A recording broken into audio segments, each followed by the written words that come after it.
বাংলাদেশের এই আওয়ামী লীগ বাংলাদেশের সংস্কৃতিকে, বাংলাদেশের মাটি ও মানুষের সংস্কৃতিকে ভুলুণ্ঠিত করে এখানে রাষ্ট্রীয় রোশানালে, রাষ্ট্রীয় পৃষ্ঠপোষকতায় আমরা দেখেছি বিদেশের অনেক সংস্কৃতি আমাদের দেশে আনার চেষ্টা করেছে। আমরা দেখেছি বাঙালি জাতীয়তাবাদের নামে বাংলাদেশে একটি এমন সংস্কৃতি গড়ে তোলা হয়েছে যেখানে আমাদের মাইজ ভান্ডারী গান নাই, যেখানে আমাদের আব্দুল করিমরা নাই, যেখানে আমাদের রমেশ শীলরা নাই। আমরা এমন সংস্কৃতি গড়ে তুলতে চাই যেখানে আমাদের গণ অভ্যুত্থানের কথা লেখা থাকবে, যেখানে আমাদের গণ অভ্যুত্থানের সংস্কৃতি লেখা থাকবে। বাংলার এই ইয়াজিদ শেখ হাসিনার বিচার আমাদের সকলে মিলে আদায় করে ছাড়তে হবে।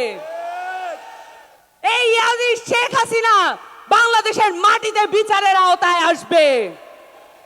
আমরা এই যুদ্ধের আহ্বান নিয়ে আপনাদের কাছে এসেছি, কারণ আমরা মাঠ ছেড়ে যাই নাই, রাজপথ ছেড়ে যাই নাই এবং রাজপথ ছেড়ে যাব না ইনশাআল্লাহ।